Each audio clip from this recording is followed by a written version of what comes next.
अमरावतीत 18 वर्षीय युवतीवर झालेल्या अत्याचाराच्या संतापजनक घटनेनंतर आता महिला काँग्रेस आक्रमक झाली आहे। या प्रकरणातील आरोपींना कठोरात कठोर शिक्षा देण्यात यावी अशी मागणी महिला काँग्रेसच्या पदाधिकाऱ्यांनी पोलीस प्रशासनाला निवेदन देऊन केली आहे। अमरावती शहरातील फ्रेजरपुरा पोलीस स्टेशन हद्दीतील भानखेडा मार्गावर शनिवारी रात्री धक्कादायक घटना घडली। 18 वर्षीय युवतीवर काही आरोपींनी अत्याचार केल्याची माहिती समोर आल्यानंतर संपूर्ण शहर हादरलंय। या पार्श्वभूमीवर महिला काँग्रेस आक्रमक झाली असून त्यांनी अमरावतीचे पोलीस उपायुक्त श्याम घुगे यांना निवेदन सादर केलं। या निवेदनात आरोपींना कठोरात कठोर शिक्षा देण्यात यावी अशी ठाम मागणी करण्यात आली आहे। पोहरा भानखेडा मार्गावर जी समाजाला आणि महिलांना जी अतिशय फार निंदनीय घटना म्हणावं की महिलांच्या याच्यासाठी जी आहे की आम्हाला फार लाजिरवाणी गोष्ट आहे ही की वारंवार शहरामध्ये ह्या घटना घडत आहे। याला कुठेतरी प्रशासन, पोलीस प्रशासन पण जबाबदार आहे। आम्ही म्हणू की जवळपास शहरापासून 5 किलोमीटरच्या अंतरावर पेट्रोलिंग व्हायला पाहिजे। तिथे CCTV कॅमेरे आहे की नाही हे बघायला पाहिजे। तिथे पार्थिव दिवे आहेत की नाही आहे, कुठे काही एवढा अंधार जर आहे, आपण तिथे वारंवार जर मुलं मुली तिथे जात असतील, अशा प्रकारच्या जर घटना होत असेल, याचा अर्थ तिथे पेट्रोलिंग नाही आहे। कारण तिथे वारंवार ते मुलं मुली जात होते। जर पेट्रोलिंग असतं तर त्यांना केव्हाचेच मिळाले असते, परंतु या गोष्टीमुळे ही घटना घडली। ते मुलं पण तिथे वारंवार येत होते आणि ती मुलगी पण तिथे वारंवार जात होती असं आम्हाला सांगण्यात आलं।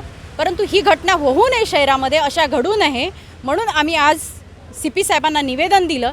कारण शहरामध्ये सतर्क राहण्याची फार गरज आहे। कारण आज जर आमच्यासारखी महिला किंवा एखादी मुलगी जर वॉकिंगला जात असेल अशा शांत ठिकाणी, तर तिची हिंमत पुढे होणार नाही, महिला बाहेर येणार नाही। कारण महिलांमध्ये ही आता फार मोठ्या प्रमाणात धास्ती निर्माण झाली आहे। जरी शिक्षणासाठी जर एखाद्या भानखेड्यावरून जर इकडे जर मुलगी शिक्षणासाठी जर येत असेल अमरावती शहरामध्ये, तर ती कशा पद्धतीने सुरक्षित आहे। एखादी मुलगी जर ट्युशनला येत असेल एवढ्या लांबून, तर ती रात्रीचं तिथनं जाऊ शकेल का? कारण पेट्रोलिंग नाही आहे, पार्थिव दिवे नाही आहे आणि CCTV कॅमेरे नाही आहे। म्हणजे इथनं येणारे मुलं शिक्षणासाठी कशा पद्धतीने अमरावती शहरामध्ये येतील आणि अमरावती शहरामधनं कसे ग्रामीणमध्ये जातील। यामुळे शहरातील जे 5 किलोमीटरच्या अंतरावर आहे त्याला पेट्रोलिंगची गरज आहे, दामिनी पथकाची गरज आहे। कारण वारंवार जर या शहरामध्ये घटना घडत आहे तर पोलीस प्रशासनाने सतर्क व्हावं आणि जे गुन्हेगार आपल्याला मिळाले आहेत त्या गुन्हेगारांना कठोर शिक्षा व्हावी की जेणेकरून अमरावती शहरामध्ये अशी घटना होणार नाही। जवळपास हे दोघंही बालिशच आहे, फार कमी वयाची मुलं आहेत आणि या गोष्टी जर घडून राहिल्या तर थोडं सतर्क राहण्याची गरज आहे महिलांना। या संदर्भात पोलीस यासोबतच निर्जन भागांमध्ये पथदिवे लावण्यात यावे आणि अशा ठिकाणी पोलीस गस्त वाढवावी अशी ही मागणी महिला काँग्रेसने केली आहे। महिलांच्या सुरक्षिततेचा प्रश्न ऐरणीवर आला असून अशा घटनांवर आळा घालण्यासाठी प्रशासनाने तातडीने ठोस पावले उचलण्याची गरज व्यक्त केली जात आहे। दरम्यान पोलिसांनी या प्रकरणाचा तपास सुरू केला असून आरोपींना 2 एप्रिल पर्यंत पोलीस कोठडी सुनावण्यात आली आहे। आता या तपासणी दरम्यान काय खुलासे समोर येतात हे पाहणं महत्त्वाचं ठरणार आहे। भानखेडा परिसरामध्ये आपण बघतोय की त्या एका अल्पवयीन मुलीसोबत एक क्रूर घटना घडली आहे आणि आम्हाला आमच्या याच्यामध्ये माहिती पडलं आहे की त्या वारंवार तिथे जाणाऱ्या ज्या मुली आहेत, तिथे जाणाऱ्या जे मुलं आहेत, यांनी या गोष्टीचा याची कल्पना पोलीस प्रशासनाला ऑलरेडी आहे। तर आमची अशीच मागणी होती की ज्या ठिकाणी असा एरिया आहे जिथे एकांत आहे किंवा अशा ठिकाणी जे अल्पवयीन मुलं मुली जातात, एकतर त्यांना या गोष्टीचा अवेअरनेस नाही आहे, तो अवेअरनेस येण्याची गरज आहे।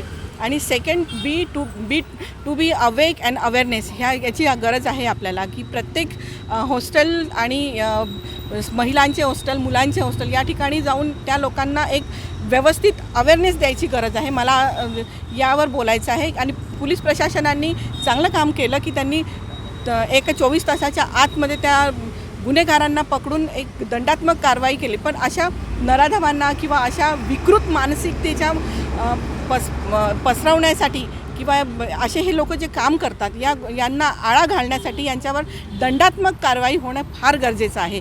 ज्याच्यामुळे ज्या मुली शिकायला येतात किंवा इथे ज्या मुली स्त्रिया आहेत ज्या एकट्या फिरू शकणार नाही, यांच्यावर एक मानसिक प्रतिबंधात्मक असेल की आम्ही सुरक्षित नाही। आणि आज गरज आहे की आपल्याला आपल्या शहराला सुरक्षित बनवण्याची। अर्थातच आम्ही पोलीस प्रशासनाकडे काही मागण्या केल्या आहेत. त्या मागण्या त्या पूर्ण करतील. आम्हाला पूर्ण विश्वास आहे त्यांनी एक चांगली कामगिरी केली आहे आणि आम्हाला पण असा विश्वास आहे की ते यानंतरही तिथे एक पेट्रोलिंगचा आणि एक सुरक्षितेचा एक भाग असं म्हणून स्वतःची एक जबाबदारी समाजाची म्हणून ते स्वीकारतील. आम्ही त्यांच्याकडे या मागण्या केलेल्या आहेत. या घटनेमुळे पुन्हा एकदा महिलांच्या सुरक्षेचा प्रश्न गंभीर बनलाय.